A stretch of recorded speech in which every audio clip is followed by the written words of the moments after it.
Everyone and welcome back to the lecture series of principles of management. और आज का जो टॉपिक है वो है साइंटिफिक मैनेजमेंट। ये टॉपिक आपको मैनेजमेंट समझने के लिए भी बहुत ज़्यादा इंपॉर्टेंट है। इसी के साथ साथ अगर हम आपके एग्ज़ाम पर्सपेक्टिव की बात करें तो उसके लिए भी मोस्ट इम्पॉर्टेंट टॉपिक है, क्योंकि हर बार इस टॉपिक से क्वेश्चन बनता ही बनता है। तो स्टार्ट करते हैं आज का topic, scientific management. The concept of scientific management was introduced by Frederick Winslow Taylor in the beginning of 20th century in USA. He was called the father of scientific management. Scientific management was concerned essentially with improving the operational efficiency at the shop floor level. तो scientific management के जो principles हैं या इस topic को introduce किया है या इसका जो कॉन्सेप्ट है वो सबसे पहले F.W. टेलर मतलब फ्रेडरिक विंस्लो टेलर ने दिया था। तो he was born on 1856 in March and he died in 1915 in March.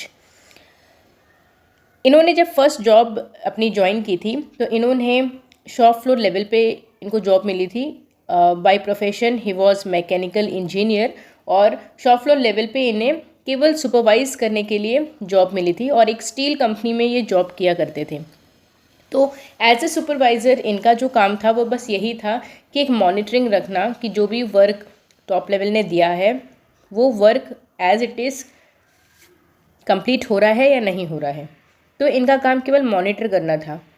तो वहाँ पे इन्होंने जो है डेली एक ही चीज़ को मॉनिटर करते थे। तो इन्होंने सोचा कि क्यों ना जो भी वर्किंग है उसमें कुछ इफ़िशेंसी लेके आए। तो इन्होंने क्या किया, एक पेन पेपर लिया और ये नोट डाउन करते थे हर एक इंडिविजुअल के मूवमेंट को, वर्क कितना परफॉर्म हो रहा है एक दिन में, उसको एक वर्क को कंप्लीट करने में कितना टाइम लगता है, स्मॉल टास्क को कंप्लीट करने में कितना टाइम लग रहा है। तो इस तरीके से इन्होंने हर एक एक्टिविटी को ऑब्जर्व करना स्टार्ट किया और इन सारी एक्टिविटीज़ का टाइम नोट करना इन्होंने स्टार्ट किया। फिर इन्होंने क्या किया, धीरे धीरे इन्होंने इफ़िशेंसी के ऊपर काम करना स्टार्ट किया। जैसे किस तरह हम मिनिमम से मिनिमम मोशन हम कर सकते हैं एक इंडिविजुअल का, और जब हम मोशंस मतलब कि जो भी हम एक्टिविटी परफॉर्म कर रहे हैं मूवमेंट्स को अगर हम कम करेंगे तो अल्टीमेटली हम वहाँ पे टाइम को सेव करेंगे। इसी के साथ साथ हर एक इंडिविजुअल में एक फटीक लेवल होता है, एक लेवल के बाद वो थक जाता है, तो किस तरह हम उसको दोबारा से एनर्जाइज कर सकते हैं। तो इस तरह इन्होंने शॉप फ्लोर लेवल पे वर्कआउट किया और वहाँ पे वो इफ़िशेंसी को लेके आए। तो शुरुआती 20th सेंचुरी में यूएसए में इन्होंने अपनी फ़र्स्ट जॉब को ज्वाइन किया था जो कि स्टील कंपनी में थी, और वहाँ पे इसी तरीके के इन्होंने कुछ एक्सपेरिमेंट्स कंडक्ट किए और इसके वजह से इन्होंने 8 एलिमेंट्स और 5 प्रिंसिपल्स ऑफ मैनेजमेंट दिए हैं। और इन प्रिंसिपल्स के बाद he was assigned the title father of scientific management. तो फादर ऑफ साइंटिफिक मैनेजमेंट जो है F.W. टेलर मतलब फ्रेडरिक विंस्लो टेलर को बोला जाता है। इनका जो मेन कंसर्न था वो ये था कि हम ऑपरेशनल लेवल पे किस तरह हम इफ़िशेंसी लेके आ सकते हैं, क्योंकि ये इनकी जो फर्स्ट जॉब थी वो शॉप फ्लोर लेवल पे ही थी and he was a supervisor.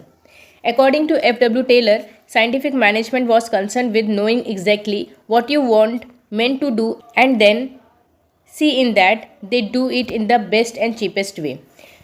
तो इनका जो मेन कंसर्न था या साइंटिफिक मैनेजमेंट का जो मेन कंसर्न है वो बस इसी चीज़ में है कि पहले तो ये देखना कि ऑर्गेनाइजेशन में जो इंडिविजुअल्स काम कर रहे हैं वो क्या काम कर रहे हैं और आप क्या चाहते हो कि वो कैसा काम ऑर्गेनाइजेशन में परफॉर्म करें। इसके बाद ये देखना कि जो भी वो वर्क परफॉर्म कर रहे हैं हमारे ऑर्गेनाइजेशन में वो बेस्ट और चीपेस्ट वे में होना चाहिए।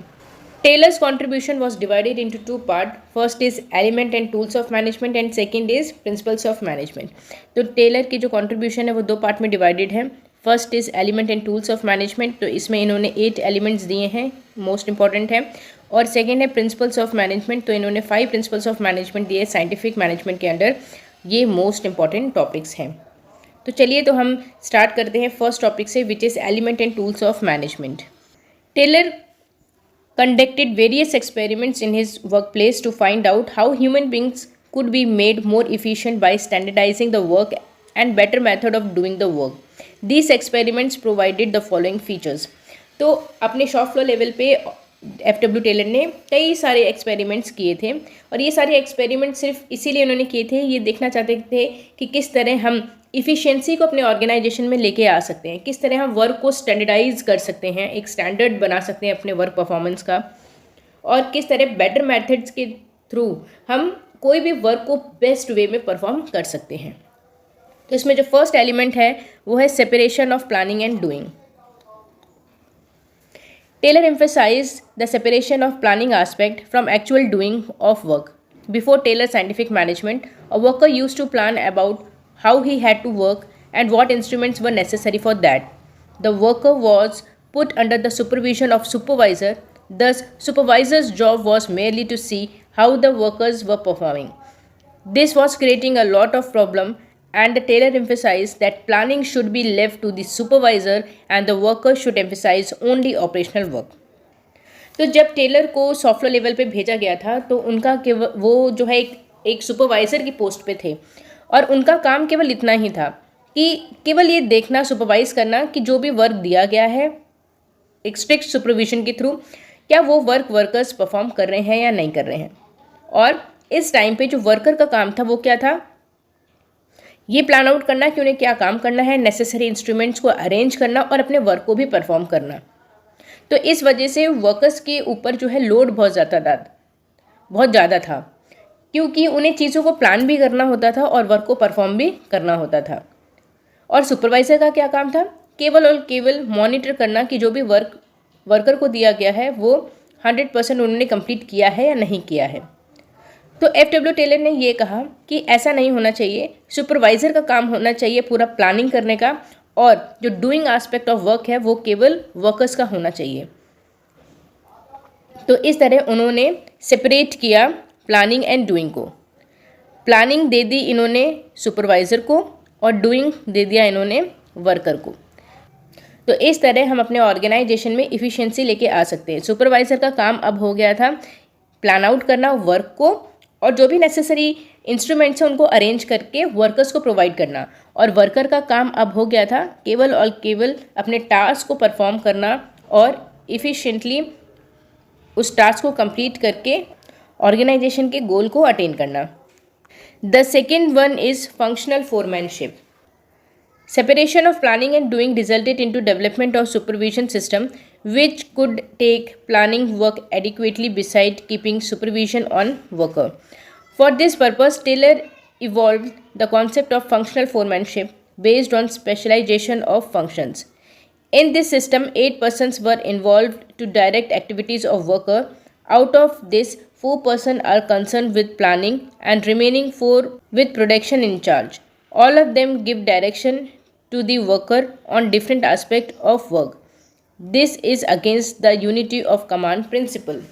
Separation of planning और doing की वजह से सुपरविजन सिस्टम का डेवलपमेंट हुआ है और सुपरविजन सिस्टम के थ्रू हम जो है अपने वर्क को ईजिली प्लान आउट कर सकते हैं और वर्कर से उन वर्क को हम ईजिली अटेन करवा सकते हैं। तो फंक्शनल फॉरमैनशिप जो है वो स्पेशलाइजेशन फंक्शन के ऊपर बेस्ड है। तो इसमें इन्होंने क्या किया, अलग अलग फंक्शन से रिलेटेड कुछ कैटेगरीज इन्होंने बना दी। तो फंक्शनल फोरमैनशिप के अंदर जो हायरार्की होती है वो कुछ इस तरीके की दिखती है। तो इसमें सबसे ऊपर जो है वो फैक्ट्री मैनेजर होता है। इन मैनेजर को हमने 2 पार्ट्स में डिवाइड किया है या फिर हमने 2 कैटेगरी में इनको एज ए सुपरवाइज़र या इंचार्ज हमने बना दिया है। First is planning in charge and second one is production in charge.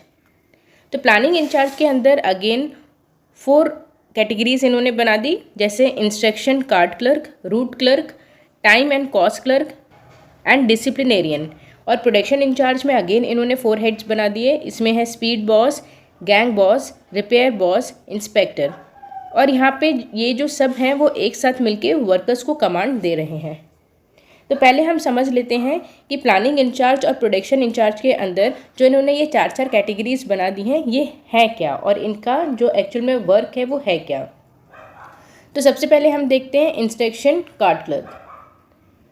The instruction card clerk will determine and direct how the work has to be perform. तो हमारे ऑर्गेनाइजेशन का काम कैसे होगा वो इंस्ट्रक्शन कार्ड क्लर्क बताएगा और वर्क को परफॉर्म करवाएगा।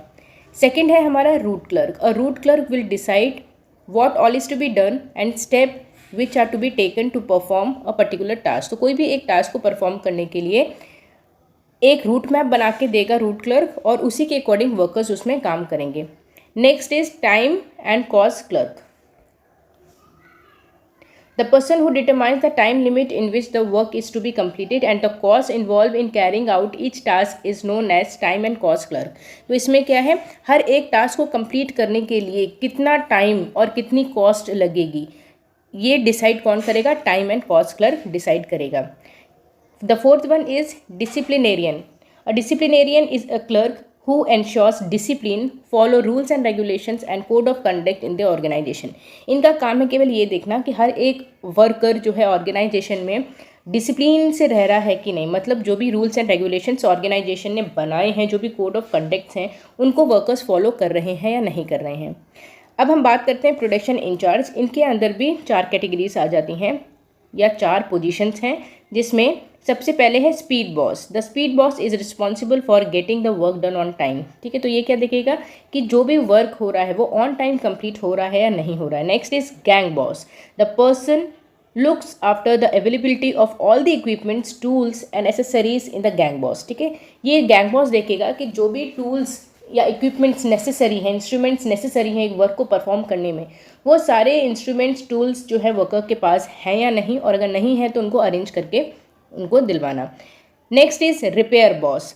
The repair boss has to take care of the repairs, maintenance and overhauling of the tools and machinery use for production. ठीक है, तो ये क्या करेंगे, अगर कोई भी मशीन में कोई प्रॉब्लम है या मशीन का जो मेंटेनेंस है या जो भी टूल्स यूज़ हो रहे हैं वो सारे जो है सही स्टैंडर्ड के सही टूल्स हैं या नहीं, प्रोडक्शन को कंप्लीट कराने के लिए जो भी टूल्स एंड मशीन्स की रिक्वायरमेंट है वो सब रिपेयर बॉस वहाँ पे कंप्लीट करके देगा। And the fourth one is inspector. The inspector is responsible for ensuring that all activities are being carried out in a planned manner. He is also clerk where the quality of the product are as per standard or not। ठीक है, तो inspector क्या करेगा, वो ये ensure करेगा कि organisation में जो भी एक्टिविटीज़ हो रही हैं वो जैसा प्लान की गई हैं उसके अकॉर्डिंग हो रही हैं या नहीं हो रही हैं। इसी के साथ साथ वो ये भी चेक करेगा कि जो भी प्रोडक्ट्स की क्वालिटी है वो एज़ पर स्टैंडर्ड क्वालिटी है या नहीं। तो यहाँ पे क्या है, आप देख रहे होंगे एरो में कि ये सभी जो हैं एक साथ वर्कर को कमांड्स दे रहे हैं। तो इसकी वजह से एक प्रॉब्लम यहाँ पे जनरेट हुई है, वो ये कि यहाँ पे यूनिटी ऑफ कमांड प्रिंसिपल जो है वो फेल हो रहा है। यूनिटी ऑफ कमांड प्रिंसिपल ये कहता है कि एट ए टाइम एक वर्कर एक बॉस की सुनेगा, बट यहाँ पे क्या है, ये वर्कर एक साथ 8 बॉस का कमांड सुन रहे हैं, और यहाँ पे ये कंफ्यूज हो जा रहे हैं कि हम किसके कमांड को पहले फॉलो करें और किसके कमांड को बाद में फॉलो करें। तो इस वजह से फंक्शनल फोरमैनशिप जो प्रिंसिपल है या एलिमेंट है वो इनका सिर्फ यूनिटी ऑफ कमांड प्रिंसिपल में आके फेल हो गया था। The third element is job analysis. It is undertaken to find out the one best way of doing the thing. The best way of doing job is one which requires least movement and constantly less time and cost. तो job analysis में इन्होंने एक best way बताया कि किसी भी काम को करने का एक बेस्ट वे क्या हो सकता है। तो किसी भी काम को करने का बेस्ट वे यही हो सकता है कि उसमें कम से कम मूवमेंट्स हों ताकि हम टाइम और कॉस्ट को वहाँ पे सेव कर पाएँ। तो इसके वजह से he has determined 3 different studies which is time study, motion study and fatigue study। तो अब देखते हैं कि टाइम स्टडी क्या है। It involves the determination of time, the moment to complete और the moment which takes minimum time to complete the task is the best one.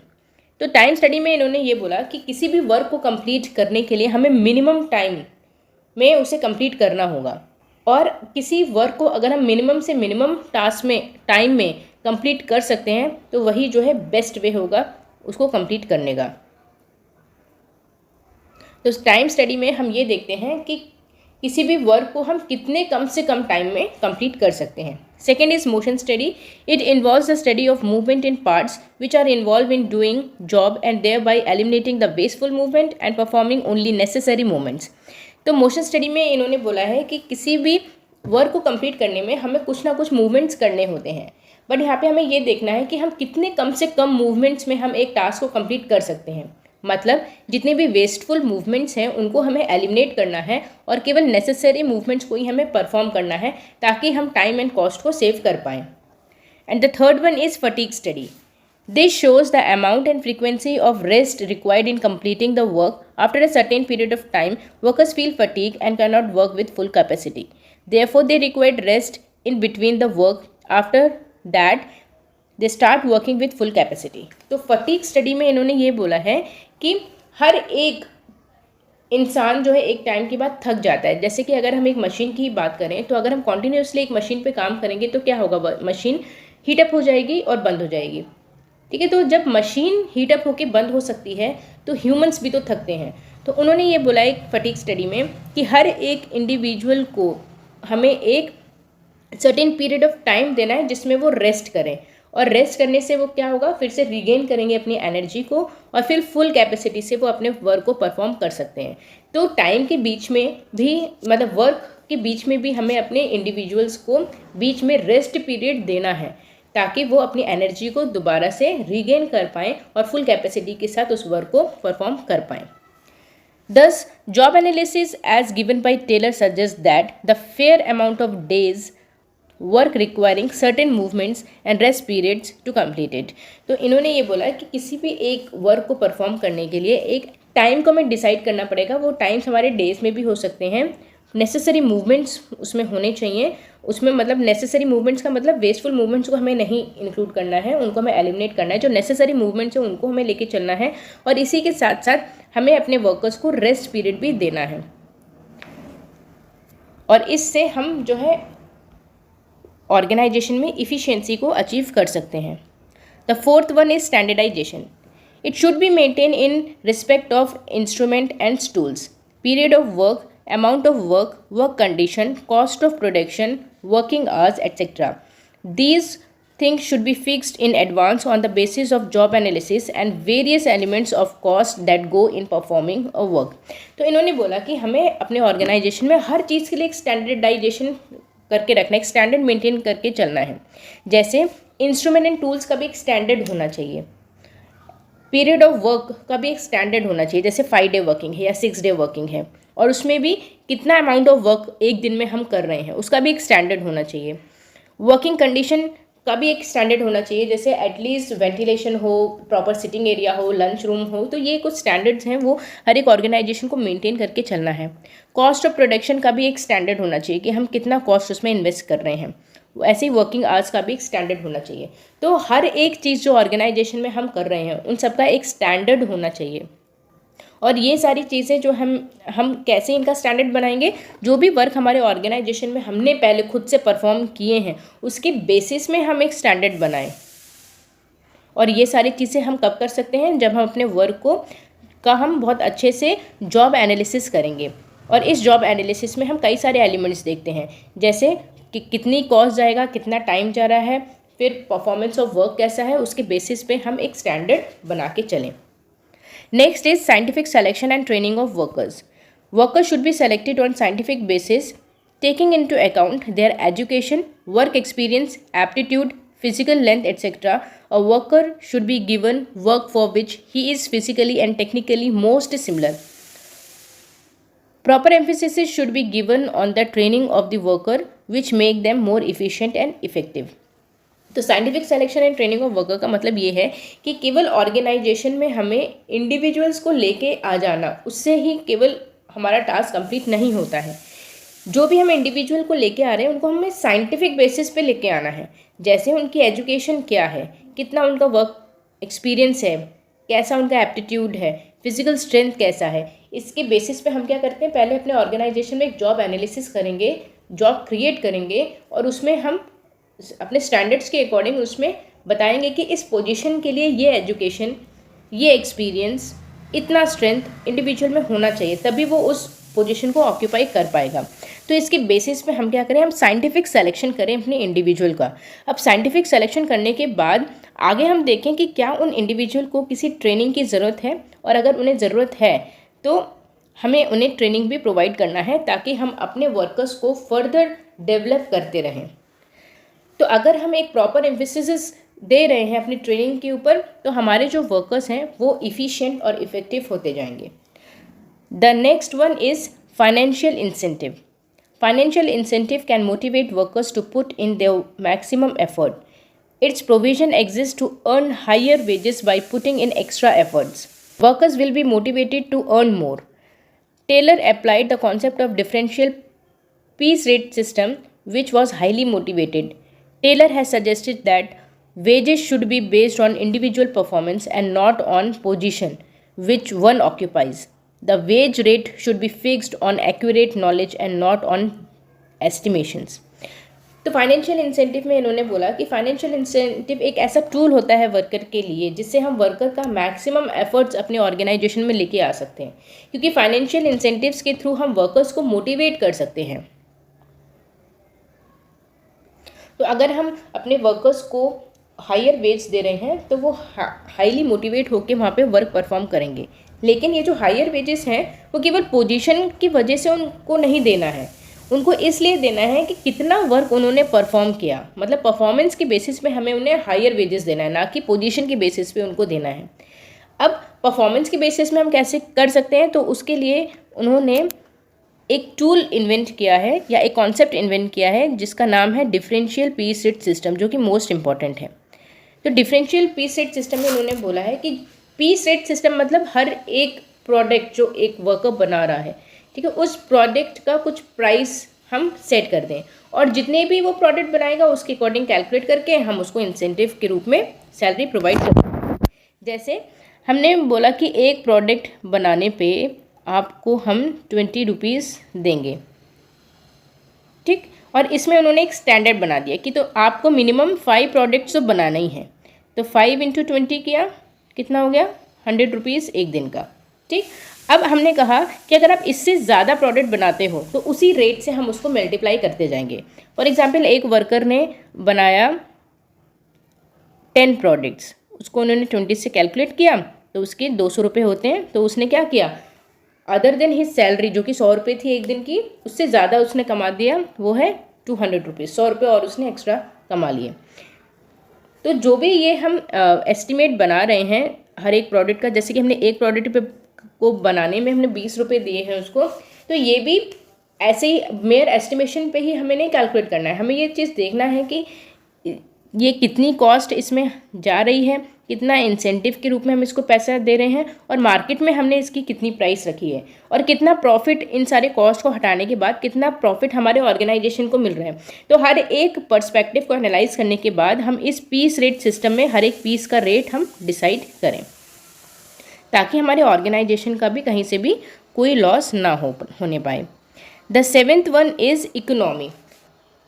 While applying scientific method, not only scientific and technical aspects should be considered, but adequate consideration should be given to economy and profit. For this technique of cost estimation and control should be adopted. The economy and profit should be achieved by making the resources more productive as well as by eliminating the wastage. तो economy में इन्होंने ये बोला है कि scientific methods को जब हम अप्लाई करते हैं तो हमें केवल उसका साइंटिफिक एस्पेक्ट या टेक्निकल एस्पेक्ट ही नहीं कंसिडर करना है, हमें ये भी देखना है कि हमारे इकोनॉमी को कितना फ़ायदा हो रहा है, कितना प्रॉफिट हमें मिलेगा, हमारी इकोनॉमी को डेवलप होने में कितना बेनिफिशियल है, ये सारी चीज़ें। तो केवल साइंटिफिक या टेक्निकल एस्पेक्ट को ही ना देखते हुए हमें अपने इकोनॉमी और प्रॉफिट्स को भी देखते हुए चलना है और इसको अटेन करने के लिए cost estimation and cost control जैसी टेक्निक्स को हमें अडॉप्ट करना होगा। इकोनॉमी में अगर हमें प्रॉफिट्स को अटेन करना है तो जो भी रिसोर्सेज हैं उन रिसोर्सेज को हमें प्रोडक्टिव बनाना पड़ेगा और उनको केवल हमें प्रोडक्टिव नहीं बनाना है, जो भी रिसोर्सेज हम यूज़ कर रहे हैं उसमें हमें वेस्टेज को भी एलिमिनेट करना है ताकि हम अपने नेशन को, अपने इकोनॉमी को भी डेवलप कर पाएँ। Now the last one is mental resolution. This is the last element under elements of scientific management. Scientific management depends on the mutual cooperation between the management and the worker. For this, there should be mental change in both the parties, that is, from conflict to cooperation.